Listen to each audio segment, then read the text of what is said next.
Hello, everybody. This is Georgianne Hughes, and this is the Byte Show. And we're really blessed to have Joseph Farrell with us. And tonight we're going to get into cosmic war. Yeah. And we have some questions to answer. And I wanted to start off with Bettina's questions about a crop circle. And I believe you told me, Joseph, that has something to do with a template. Sure does. Can you elaborate on that? Well, yeah. I'm actually in the process of writing a little white paper for my website in the members area on crop circles. Oh. So I will try to kind of summarize what I was saying in that paper. Okay. And the reason why it's connected to cosmic war is when we were talking in this series previously about the use of electromagnetic interferometry to set up patterns of interference, waves of interference.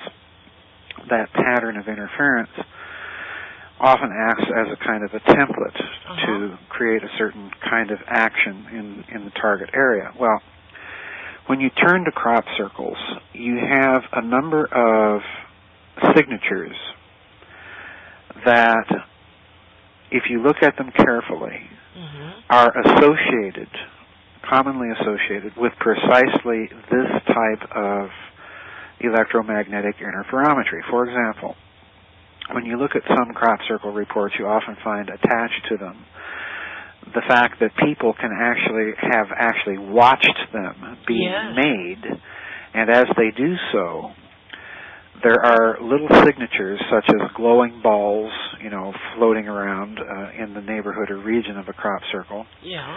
Sometimes people have been close enough to hear the actual kind of buzzing static electricity, the crackling and the popping that some people associate with the formation of these things. Wow.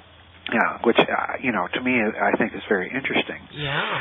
And then when you look at the actual plants involved, the crops themselves, many times you will find the nodes on these plants, where they're growing, that the nodes themselves are kind of exploded, and that the plants themselves have been folded over in layers that run in mutually opposing directions. In other words, there will be one layer and it's folded down to the ground in one direction, and then right on top of it, another group of plants will be folded down in exactly the opposite direction, and over this goes. Wow.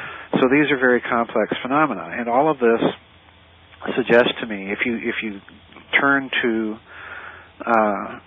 the work of Lieutenant Colonel Bearden, or for that matter, you don't even need to turn to him. You can turn to some of the reports that I mentioned in my books where you have these glowing balls of plasma, and that's what I think they are, kind of man-made ball lightning, so to speak. These are often associated with electromagnetic phenomena, whether man-made or otherwise. For example, you find these glowing balls of plasma sometimes associated over rock formations prior to earthquakes. So in other words, you're dealing with a signature here that's a phenomenon of electromagnetic stress, number one, and with the explosion of plants, the nodes of plants, it is likely that you're dealing with electromagnetic energy in the radar or microwave range of the frequency. In other words, you're dealing with something beyond the infrared end of the spectrum. Yeah. Okay? So all of this, the person asking me about crop circles here, all of this, the bottom line for me, Georgianne, is, number one, I think we are looking at the deliberate products of a technology. And it's precisely the type of technology that I've been outlining in the Cosmic War series of talks here on your show. Yeah. It's the type of technology that I was writing about, all the way back in the Giza Death Star and through the Cosmic War to a certain extent, even in the SS Brotherhood of the Bell. It's a similar type of technology in all of these cases that you're dealing with. Now, for me, if I can kind of elaborate on her question a bit, for me, the real crucial point is, all right, if it's man-made, why are they doing it? Yeah. Okay. And there the question becomes a little more complex. Like all such things, I think what these power elites that have access to this type of technology, when they do something in public, they're usually doing it for a multitude of reasons. In other words, they're doing one thing and combining several different motivations for doing it. All right? It's kind of like the invasion of Iraq. On the one hand, the bottom line motivation was to get rid of Saddam Hussein. The next level of motivation was to secure oil supplies. And then the next level was to secure American bases, for the projection of military power in the region. Yeah. And finally, and I think at a very, very deep and covert level, it was to gain access to ancient knowledge, ancient technology, and so on and so forth. So all of these things were combined in one operation. And that's kind of what I'm getting at here with crop circles. I think you're looking at an operation that combines several different motivations. The first of which, I think, at a very basic level, is if they're playing with this kind of microwave interferometry, all right? The basic reason they would be doing this and doing it in such a complex way is precisely to learn how, so to speak, to steer the technology, how to control it. Practicing, yeah, it would be like the old test patterns that you used to see on television stations back in the 50s and 60s. Yeah. At the beginning or end of the broadcast day, they put up the Indian head or the target or what have you. And that was a way for them to calibrate their equipment.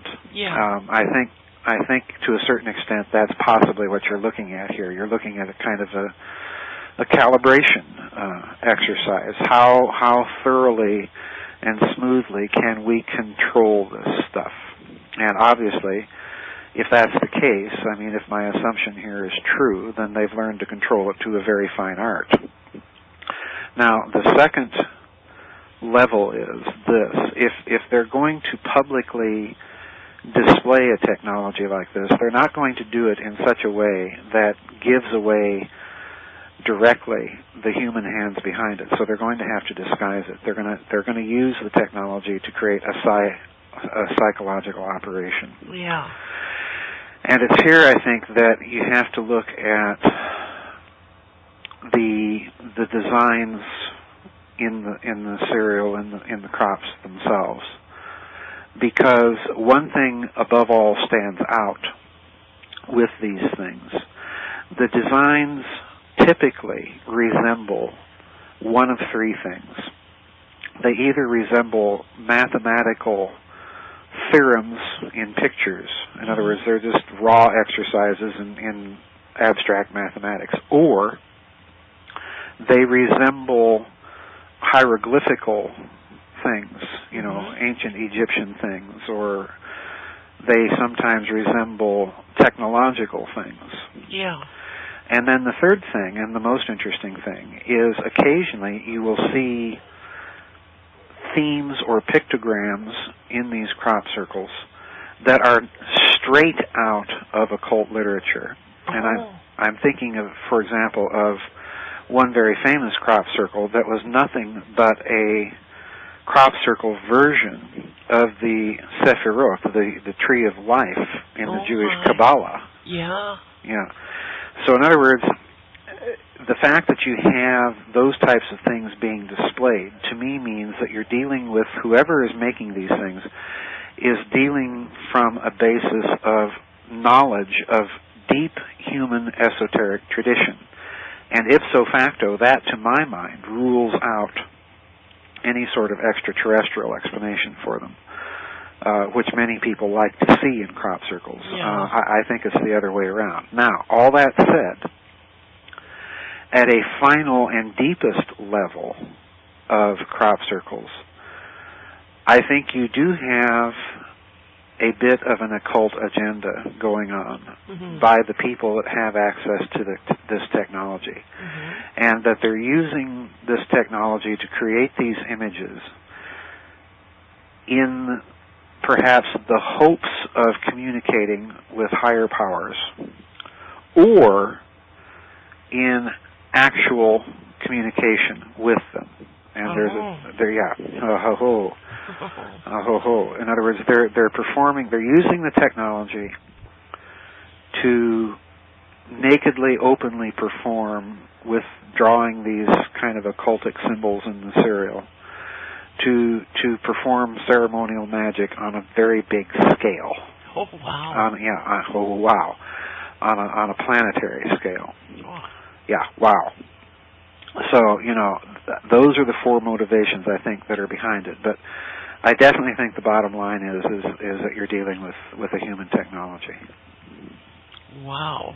Yeah, wow. Yeah. Why am I not surprised? Well, this crop circles are like so many other things in this field. There's a certain group of people that want to leap, Georgianne, immediately to an extraterrestrial, or for that matter, to a spiritual explanation. And they want to overlook the technological explanation, and they want to overlook the hidden human elite explanation, and that's where I think this is coming from.